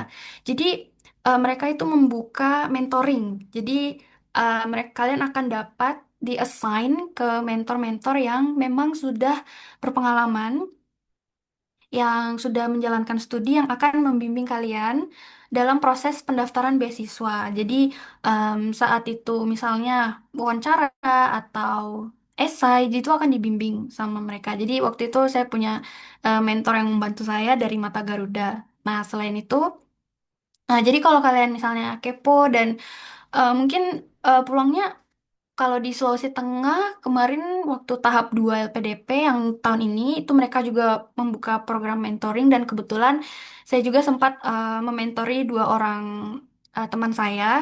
Jadi bersama mentor saya seperti itu. Jadi em, Mata Garuda Sulteng waktu itu sangat menemani saya waktu itu untuk persiapan beasiswa. Jadi mentor saya juga. Dan selain itu juga dosen pembimbing waktu S1 juga membantu untuk eh, apa ya? proofreading, esai seperti itu, dan juga eh, dari I'm Skillful pastinya, Servandi, Serabul, eh, guru-guru di I'm Skillful lain yang banyak membantu juga di persiapan esai saya waktu itu juga untuk proofing, apalagi kalau esainya dalam bahasa Inggris, jadi untuk mencari grammatical error seperti itu. Jadi penting buat teman-teman yang eh, sedang mempersiapkan beasiswa, tidak bisa punya support sistem terbaik juga adalah salah satu faktor yang paling mempengaruhi perjalanan teman. Jadi kalau misalnya saat ini sedang proses pendaftaran beasiswa, sangat penting untuk teman-teman cari orang-orang yang punya kapasitas untuk bisa membimbing teman-teman seperti itu. Karena apalagi untuk yang misalnya pertama kali mendaftar, tidak tahu nih harus mulai dari mana. Selain itu, bisa juga lihat source-source lain yang di internet, tapi lebih enak lagi kalau misalnya bisa punya mentor yang terlibat langsung dengan proses kalian yang memang jadi saksi perjalanan kalian dalam mendapatkan mempersiapkan pendaftaran beasiswa seperti itu. Jadi ya itu sih dari Mata Garuda yang paling banyak membantu.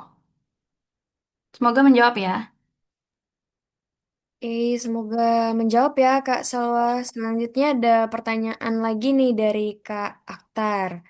Izin bertanya, apa aja sih tahapan-tahapan dalam beasiswa dari awal sampai akhir? Dan apa aja hambatan yang didapat saat prosesnya berlangsung? Silakan dijawab, Kak. Oke, tahapan dalam beasiswa dari awal sampai akhir. Oke, tadi sudah saya mention ya beberapa di slides. Kalau LPDP, apalagi jalur reguler yang paling umum secara umum, itu ada seleksi administrasi, kemudian substansi, sorry, yang kedua seleksi bakat skolastik, tahap tes tulisnya, kemudian wawancara atau substansi. Jadi LPDP ada 3 tahap ya. Kalau misalnya kalian punya LOA dari kampus tujuan kalian, itu bisa skip tahap tulisnya. Jadi salah satu keuntungan seperti itu. Tapi kalau tidak punya LOE, kalian harus mengikuti tahap seleksi substansinya, yaitu tes tulisnya. Itu mirip-mirip seperti SKD CPNS, tapi ada yang bilang tingkat kesulitannya lebih dari itu. Jadi em, administrasi seperti biasa, submit berkas-berkas yang disyaratkan oleh LPDP, um, biodata diri, kemudian transkrip nilai, esai, surat rekomendasi dan segala macamnya, dan semua berkas itu diatur syarat dan ketentuannya di dalam buku panduan yang bisa kalian cari di websitenya LPDP, website resminya. Jadi mereka selalu memperbarui buku panduannya. Jadi pastikan kalian mengikuti syarat dan ketentuan yang relevan dengan batch yang kalian ikuti. Jadi LPDP itu buka setiap 2 kali dalam setahun, 2 batch di awal tahun atau di pertengahan dan juga di pertengahan tahun seperti itu. Jadi dan terakhir yang wawancara eh, itu nanti basically tanya jawab soal apa yang sudah kalian tulis di esai. Jadi mereka mengconfirm apakah bagaimana pengalaman kalian, apapun yang kalian sudah mention di esai, bagaimana data diri kalian itu akan ditanyakan oleh panelis-panelisnya. Jadi panelisnya itu nanti akan dari eh, orang LPDP dan juga orang yang satu minat dengan kalian, yaitu satu bidang dengan kalian. Misalnya saya di IT, jadi orang yang salah satu panelisnya itu orang dari IT juga dan juga psikolog seperti itu. Jadi role-nya seperti itu. Kalau hambatan selama proses berlangsung banyak sekali ya. Eh, Mungkin yang paling menantang buat saya adalah em, motivasi. Jangan jadi musuh dalam diri sebenarnya. Rasa malas sebenarnya itu manusiawi ya teman-teman. Tapi bagaimana kalian bisa melawan rasa itu? Jadi ingat apa tujuan kalian, apa yang ingin kalian solve, permasalahan yang ada di sekitar kalian, yang berada dekat dengan kalian, yang kalian juga terlibat langsung. Tapi setiap prosesnya itu eh, sangat banyak ya, sangat memakan waktu, tenaga, dan pastinya capek banget. Dan itu sih yang paling penting, bagaimana caranya kalian melawan rasa lelah itu. Dan sebenarnya faktor eksternal juga banyak ya, apalagi waktu pertama kali daftar beasiswa, kalian tidak tahu harus mulai dari mana. Itulah tadi yang pentingnya memiliki mentor seperti itu yang bisa membantu kalian untuk em, apa ya, membimbing kalian harus mulai dari mana, apa yang persiapkan. Sangat penting untuk melihat bagaimana pengalaman award di lain juga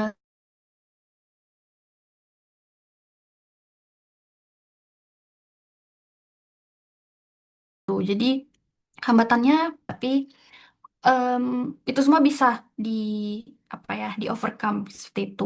Dan eh, proses berlangsung mungkin dari administrasi, substansi, dan juga karena saya tidak ikut seleksi bakat skolastik.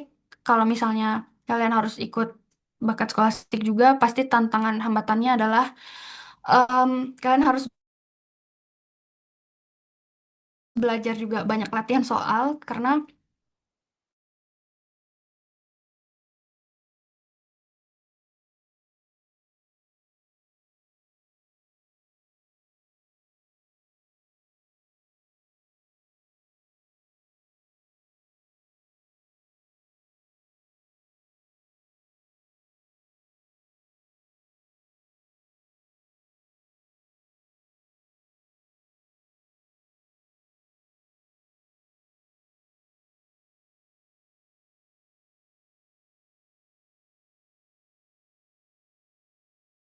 maaf teman-teman, agak em, terputus koneksinya.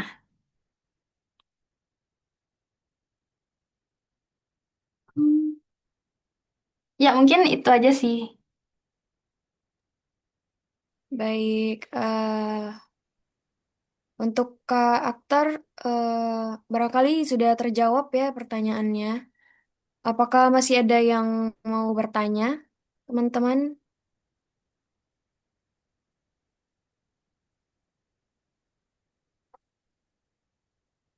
Mungkin sudah tidak ada ya, Kak. Oh, Oh ya, masih ada ada satu lagi. dari Kak Jihan. Silakan, Kak.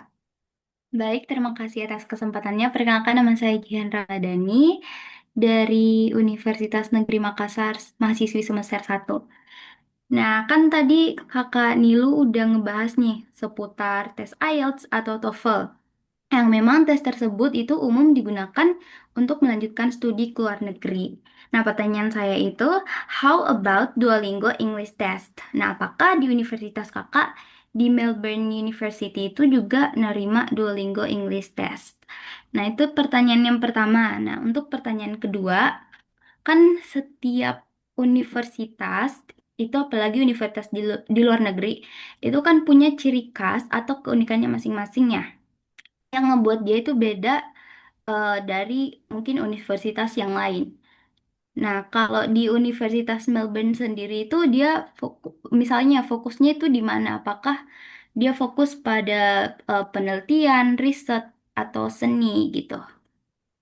Nah, itu aja sih, Kak. Baik, silakan Oke, dijawab, Kak Nilu. oke, em, ya, em, saya izin share screen ya. Em, Tadi pertanyaannya pertama, apakah Unimelt menerima dari Duolingo English Test ya? Jadi kalau berdasarkan ini khusus untuk master di program saya, jadi mereka itu tidak menerima ya, tidak menerima soal Duolingo English Test. Yang mereka terima adalah ini dari IELTS, TOEFL, Pearson, Cambridge, dan juga yang lain-lainnya. Jadi mereka belum menerima soal Duolingo dari sertifikat Duolingo. Jadi yang paling amannya adalah dari IELTS atau juga TOEFL ya, dua yang paling populer. Jadi mungkin untuk pendaftaran kampus mungkin belum terlalu legit ya kalau dari Duolingo, karena menurut saya pribadi kalau Duolingo baiknya adalah untuk latihan pribadi teman-teman. Jadi kalau misalnya em, untuk latihan soal itu mungkin Duolingo masih cukup membantu. Tapi kalau untuk dipakai mendaftar ke universitas itu baiknya pakai yang memang sudah ditentukan langsung oleh kampus tujuan teman-teman. Dan yang paling populer pasti adalah IELTS dan TOEFL seperti itu. Just better be safe. Kemudian lagi-lagi kalau di IELTS ya apalagi itu perhatikan bobot dari skor masing-masing sectionnya. Yang writing, speaking, reading, dan juga listening. Semua di sini minimal 6. Jadi pastikan skor yang kalian miliki itu mencukupi untuk bisa mendaftar ke kampus tujuan teman-teman. Di kasus ini, di kampus saya di Unimel, IELTS, yang overall tesnya juga mereka menerima 6,5 min. Jadi silakan disesuaikan kalau misalnya kalian maaf saya kurang tahu untuk lainnya. Mungkin kalian bisa cari tahu tapi untuk lebih mudahnya better pakai IELTS ya. Kalau menurut saya seperti itu. Jadi mereka belum menerima Duolingo dan mungkin itu better untuk latihan pribadi teman-teman seperti itu. It's a good practice to start dari Duolingo seperti itu. Kemudian keunggulannya nih Mel dari yang lain. Oke, jadi kalau misalnya cuman bahas soal ranking itu mainstream ya. Semua univ juga bagus kok. Apa sih yang membedakan? Oke, kalau di sini fokusnya lebih mostly ke riset.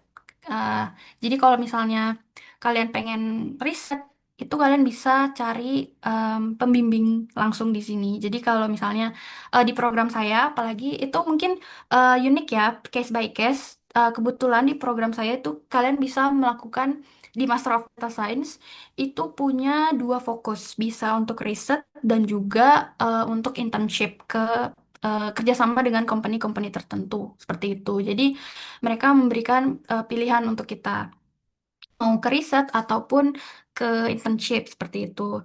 Nah, keunggulannya mungkin em, tergantung jurusan ya. Jadi kalian harus bisa em, melihat dan mempertimbangkan dari eh, course structure atau sistem akademiknya. Jadi seperti ini, kalau misalnya kalian melihat handbook yang mereka punya dari, misalnya kalian ngepoin kampus nih, riset soal kampus-kampus mana nih yang kalian sangat tertarik, misalnya salah satunya misalnya Unimelt atau kampus-kampus lain yang di Amerika atau di Jepang atau dimanapun itu, kalian lihat saran saya langsung ke course structure-nya. Kenapa? Karena itulah yang akan membedakan satu kampus dengan kampus lainnya. Karena tiap kampus itu beda-beda mata kuliahnya. Misalnya mata kuliah apa yang penasaran, yang ingin kalian pelajari, yang bisa berdampak langsung, yang bisa membantu kalian menjawab lagi-lagi misi yang kalian punya, masalah yang kalian punya. Misalnya di kasus saya ini, misalnya sangat penting untuk belajar statistik karena soal data, semuanya soal data itu eh, matematika bermain di belakangnya seperti itu. Jadi keunggulannya Unimelt di sini itu adalah cocok dengan apa yang saya cari. Jadi keunikan itu kalian yang definisikan. Cocok nggak sama misi kalian?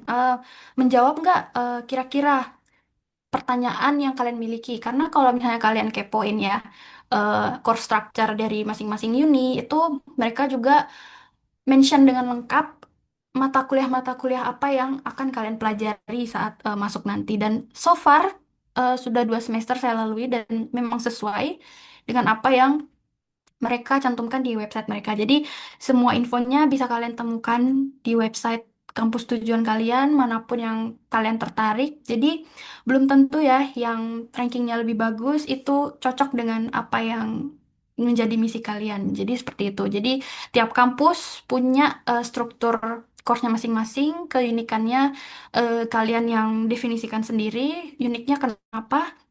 Karena itulah yang akan menjawab pertanyaan, permasalahan yang kalian propose ke LPDP seperti itu, ke esai kalian. Jadi em, dalam menyusun esai kalian bisa banget untuk mention soal keunikan kampus kalian. Keunikannya apa?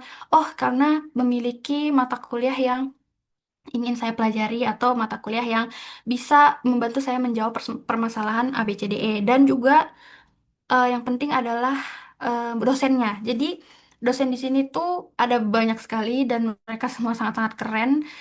Dan kalian bisa menghubungi mereka kalau misalnya tertarik dengan bidang yang sedang dosen tersebut teliti. Jadi seperti itu. Jadi di kasus saya dan ada teman-teman lain, teman-teman saya Juga mereka saat ini sedang penelitian dengan dengan dosen yang memang sejalan dengan misi mereka seperti itu. Jadi em, seperti itu sih yang membedakan. Jadi mau itu Unimelp atau uni-uni yang lain itu semuanya ada keunggulannya masing-masing. Tinggal kalian tahu apa yang kalian mau seperti itu. Jadi semuanya bagus, semuanya keren betul, tapi yang membedakan adalah kembali lagi ke diri kalian gitu. Kayak refleksikan lagi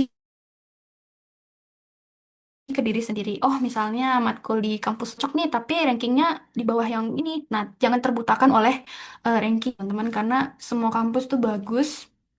Tinggal bagaimana kalian menemukan apa yang kalian cari di kampus kalian seperti itu. Jadi ada banyak sekali pilihan. It takes time ya, pelan-pelan. Makanya tadi saya persiapannya sekitar bersamaan dengan tes IELTS. Jadi sambil kalian belajar IELTS, boleh nih ngepoin kampus-kampus mana yang satu cocok dengan misi kalian, dan dua cocok dengan list yang ditentukan oleh LPDP. Jadi LPDP itu punya list-list kampus yang bekerja sama dengan mereka. Tapi kalau misalnya kampusnya di luar list itu juga nggak apa-apa. Tinggal bagaimana cara kalian meyakinkan LPDP bahwa kampus ini yang saya cari seperti itu. Semoga menjawab ya, Ya, Kian. makasih Kak Nilu. Sama-sama. Baik, untuk masih ada pertanyaan dari Kak Aktar lagi nih. Jadi izin bertanya, apa ada tips untuk dapat skor TOEFL atau IELTS yang lumayan? Kemudian, apakah ada metode belajar yang dipakai ketika lagi proses belajar TOEFL IELTS tersebut? Silakan dijawab, Kak. Oke, terima kasih moderator. Eh, oke, Aktar. Terima kasih pertanyaannya. Jadi, em, tips ya untuk dapat skor IELTS yang lumayan, yang sebenarnya jujur menurut saya selama skor kalian cukup dengan apa yang disyaratkan kampus dan juga LPDP itu sudah sangat bagus. Jadi, kalau kalian bisa dapat lebih tinggi itu bagus, tapi jangan push yourself too hard or being harsh to yourself. Selama skor kalian cukup dan memenuhi syarat, menurutku itu sudah sangat bagus dan sangat hebat. Jadi, em, tipsnya untuk mendapatkan skor yang cukup, lagi-lagi banyak latihan soal, dan menurut saya yang paling penting bagaimana kita familiar dengan tes yang akan kita ikuti. Jadi kita sama-sama tahu tes IELTS cukup mahal ya teman-teman. Jadi pastikan kalian benar-benar siap untuk mengambil tes tersebut. Jadi kalau misalnya masih ragu atau merasa masih kurang latihan, itu feel free untuk latihan. Dan thanks sekali lagi buat I'm Skillful ya. Saya sangat bersyukur dengan Sir Fandi yang sudah banyak bantu, Sir Abul dan guru-guru lain yang di I'm Skillful yang terlibat langsung dengan proses belajar saya waktu waktu IELTS. Jadi em, di sini kalian dikasih banyak sekali resources, banyak sekali latihan soal, dan juga tips and trick bagaimana sebenarnya bisa menjawab pertanyaan yang sulit kelihatannya, tapi bisa jadi mudah seperti itu. Jadi tips-tips tersebut yang banyak membantu dari selama saya les di I'm Skillful, dan juga metode belajar lagi-lagi saya tidak ada metode khusus, cuma pure latihan soal setiap hari, datang rajin ke I'm Skillful. Waktu itu mungkin ini agak sedikit tidak relevan ya, tapi waktu itu saya ngekos di BTP dan harus menempuh perjalanan sampai ke I'm Skillful yang ada di lupa alamatnya Sir, tapi waktu itu jauh sekali. Jadi kembali lagi ke niat kalian. Jadi tidak ada, kalau saya tidak ada metode khusus, semua pure. Saya belajar bareng sama teman-teman di I'm Skillful. Waktu itu saya di kelas IELTS batch 19 dan kami hanya latihan soal. Benar-benar em, belajar yang fun ya. Bagaimana caranya kalian bisa menikmati proses belajar itu gitu. Kalau itu sih menurut saya, karena belajar itu kan ya banyak sih pressure-nya, kayak aduh banyak banget nih yang harus kalian pelajari at the same time, at the short amount of time, and how do you manage all of that. Jadi bagaimana cara kalian untuk bisa menikmati setiap proses belajar tersebut. Dengan cara apa? Ya, belajar sama teman-teman, punya classmate yang seru. Jadi, selama di M-Skillful itu banyak sekali momen-momen yang memorable sampai hari ini yang saya sangat syukuri, senangi. Karena walaupun banyak belajar ya, banyak sekali materi yang harus dipelajari at the same time, tapi environment-nya itu sangat fun dan benar-benar sangat apa ya, happy lah pokoknya. Jadi belajar itu jadi nggak terlalu susah. Jadi metodenya percayakan semuanya ke M Skillful teman-teman. Jadi ya seru Fandi juga itu. Ya seperti itu. Jadi ya saya bersyukur bisa menemukan tempat les ini karena ya betul guys. Jadi em, selain butuh niat yang besar, orang-orang yang suportif yang luar biasa yang bisa membantu proses belajar kalian itu juga yang penting. Jadi saya tidak ada metode khusus. Jadi cuman pure latihan soal bersama Sir Fandi, Sir Abul. Eh, yang dulu saya paling favorit adalah listening. Karena kita langsung latihan on the spot listening dan juga habis itu kita em, melihat menilai teman-teman sekelas kita juga dan itu yang bikin fun menurut saya. Jadi kita bisa melihat progres belajar masing-masing dan ya bagaimana cara membungkus proses belajar itu dengan fun dan apa ya, suportif sih yang paling utama. Jadi tidak apa-apa kalau merasa masih kurang. Kita belajar wajar kalau merasa masih tertinggal atau ya perasaan-perasaan itu sangat wajar teman-teman. Jadi jangan berkecil hati karena di M Skillful kalian benar-benar diterima bagaimanapun background kalian. Kita belajar sama-sama. Jadi jangan takut salah. Be yourself. Yang sebenarnya nggak terlalu tinggi, tapi cukup untuk memenuhi syarat kampus. Seperti itu, Antar. Terima kasih. Semoga menjawab ya. Semoga menjawab jawabannya dari Kak Nilu ya, Kak Aktar. Selanjutnya dari Kak Imran, silakan bertanya, Kak. Ya, oke, Imran. Oke, terima kasih Kak. Dari tadi. Eh, Mohon maaf sebelumnya nih Kak, di sini agak ribut Ki juga. Aman. Tunggu. Eh, Kebetulan juga saya baru ikut apa namanya mendengarkan yang saya mau tanyakan Kak ini soal apa namanya soal program yang diikuti sebelum kita berangkat. Itu apa saja Kak selain Skillful? Oh ya. Terima kasih. Boleh langsung jawab ya, moderator? Iya Kak. Oke. Iya. Atau gini Kak, sebelum dijawab, Oh, bisa nggak itu maunya saya pola interaksi. Artinya kan setelah dijawab, bisa nggak saya langsung bertanya kembali lagi? Atau gimana? moderator mungkin boleh ya. Kalau saya nggak masalah sih, nggak Ya, apa-apa. boleh, Kak. Boleh, silakan, Kak. Ya, terima kasih moderator. Oke, terima kasih Imran atas pertanyaannya. Program yang saya ikuti selain I'm Skillful ya, eh, ini dalam konteks persiapan beasiswa ya. Em, Iya Kak. Ya, oke. Jadi untuk bahasa Inggris, tes IELTS, semuanya saya cuma ikuti M Skillful in terms of preparing myself untuk tes IELTS, semuanya dari M Skillful bersama teman-teman lain. Tapi untuk in terms of essay, bagaimana mempersiapkan wawancara atau berkas-berkas, itu saya ikut program dari Mata Garuda. Nah, jadi Mata Garuda itu adalah salah satu perkumpulan awardee-awardee LPDP yang willing to help us untuk mempersiapkan pendaftaran beasiswa kita. Jadi cuma dua itu. Untuk IELTS dan bahasa Inggris, saya ikut dari I'm Skillful untuk belajar bagaimana tes IELTS itu karena saya tidak pernah tes IELTS sebelumnya. Dan saya juga baru tahu bagaimana pola soalnya, bagaimana konteksnya, bagaimana ya itulah pentingnya kita mempelajari bagaimana konsep tes IELTS tersebut karena akan sangat berbeda dengan tes TOEFL seperti itu. Jadi sangat penting untuk mengetahui bagaimana konsep soalnya, je- jenis tesnya maksud saya. Dan untuk in terms of essay dan mempersiapkan wawancara itu saya mengikuti dari Mata Garuda di khususnya di Sulawesi Tengah. Jadi Mata Garuda itu ada di eh, cukup banyak ya di daerah Indonesia sudah banyak dan saya yakin di Sulawesi Selatan juga ada sih. Jadi sangat sangat sangat membantu kalau misalnya mereka membuka mentoring session untuk eh, orang-orang yang ingin mempersiapkan beasiswanya seperti itu. Hanya dua itu sih program yang saya ikuti. Kak, TikTok Oke, lagi.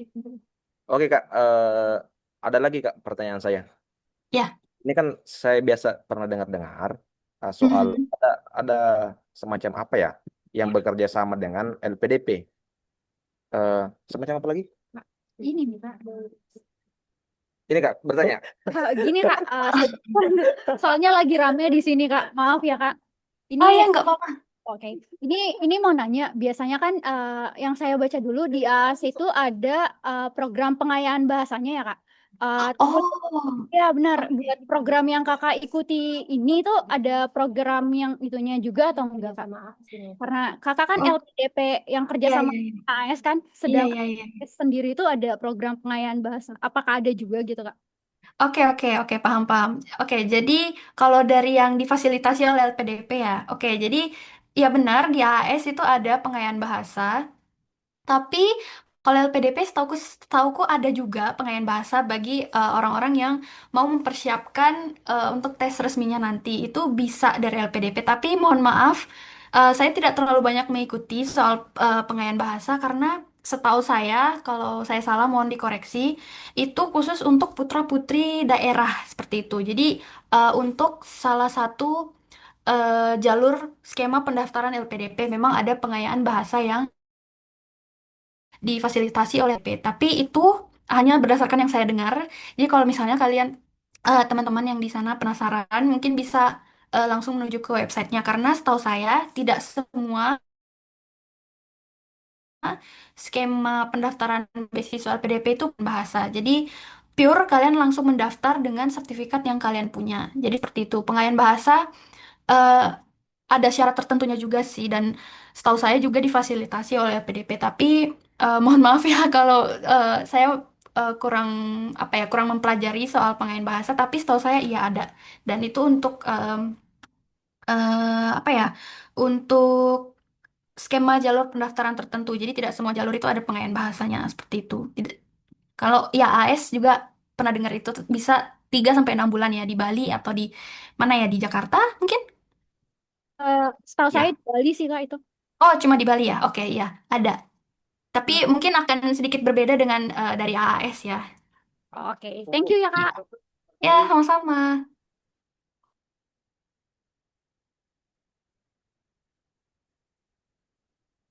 Semoga bisa menjawab ya. Apakah ada follow up question lagi dari Imran dan teman-teman?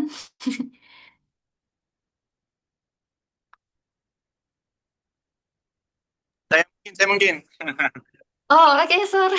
Oke, ya. Ini loh, saya mau tanya terkait bagaimana beasiswa LPDP di Australia dibandingkan daerah lain. Apa? Kan banyak nih state lain di Australia. Ada yang di Melbourne, ada di Sydney. Ya.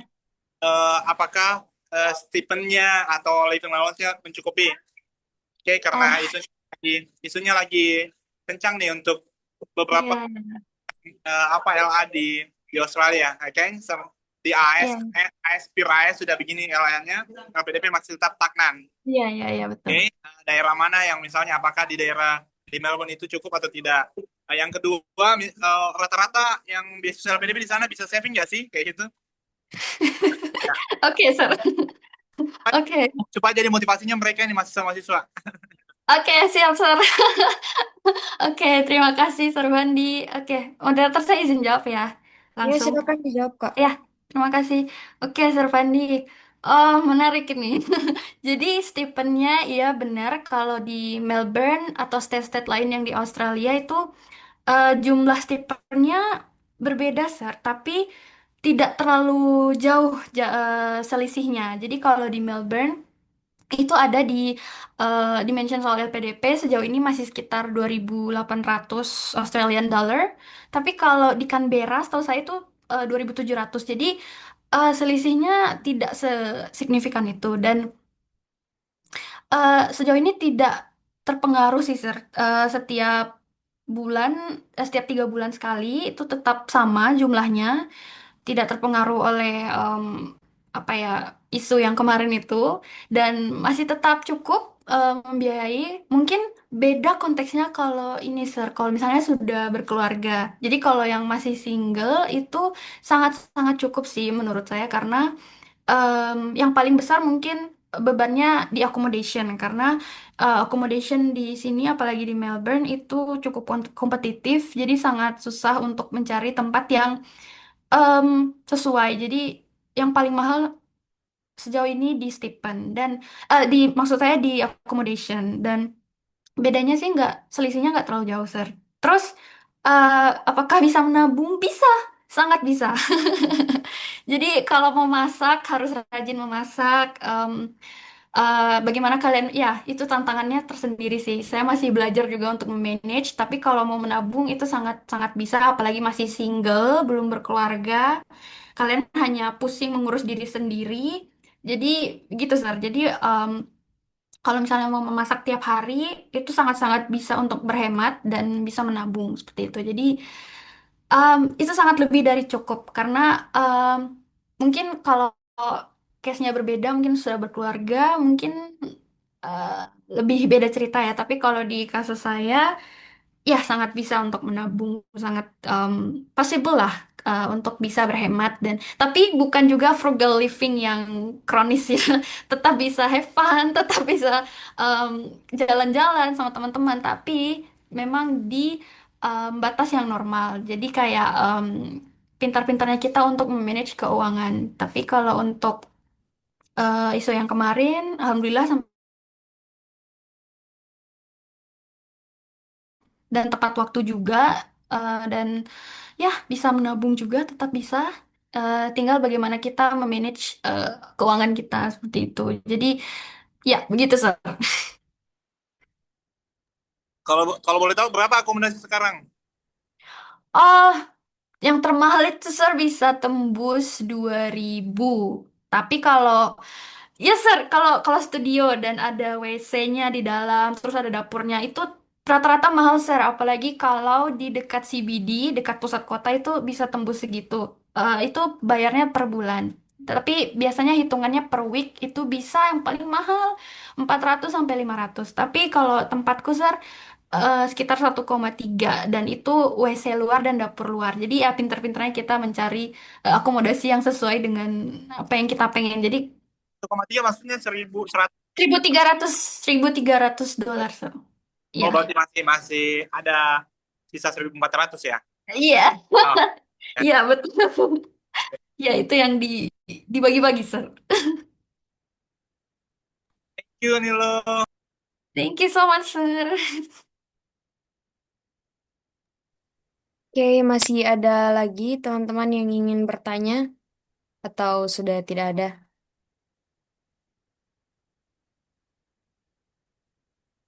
Mungkin sudah tidak ada ya. Baik, terima kasih banyak partisipasinya dan jawabannya Kak Nilu tentu saja. Sebelum kita menutup sesi hari ini, Servandi ingin memberikan sertifikat penghargaan kepada Oh, Servandi, dipersilakan.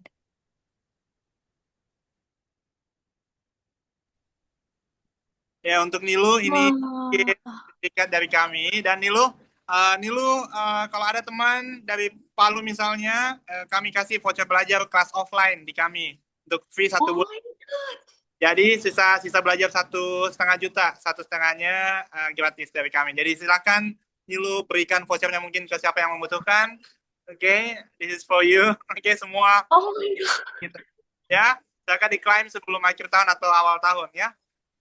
Thank you, Oh Nilu. my God. Terima Thank kasih, you. Sir. Wah, keren, keren. Keren. Wah, terima kasih, Sir. Wah, keren sekali. Untuk Wah, terima kasih banyak, Sir. semangat di Palu yang dari kayak Besek juga kan jauh, tinggalnya kemarin di Bidaya, sama juga motoran kan skillful, dan semuanya dua-duanya dapat beasiswa ke Australia. That's good. Oke. Wah, thank you so much, Sir. Oh ya, KBC juga jauh ya. Oh ya, terima kasih, Sir. Pasti Ini abis lu. ini saya langsung iklankan. Eh, Ah, lu. Kamaliana, halo. Jadi ini yang hadir Ya. ini itu adik-adik ini pengabdianku. Kebetulan dia kayak Oh, tekan kan, jadi saya nyalakan laptopnya, ya. jadi ikutan juga. Tadi ini rame-rame ada 5 orang. Wah, Thank you, keren Nilo. sekali semangatnya. Terima kasih sudah join. Semoga bisa ya menginspirasi sedikit deh, Kak. Oh, menginspirasi sekali. Ya, termasuk Aduh. ini, Ini kan Imran. Imran itu mau ke Pare Kediri. Saya bilang dia skillful saja ya. Dia Iya, tidak kalah dengan Pare, sumpah. Keren. Ini testimoni.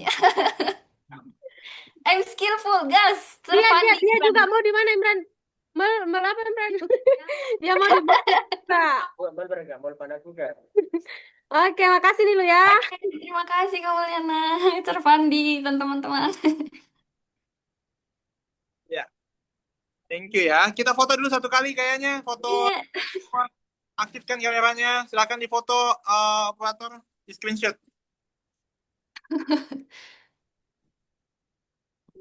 Satu, arahkan moderator arahkan.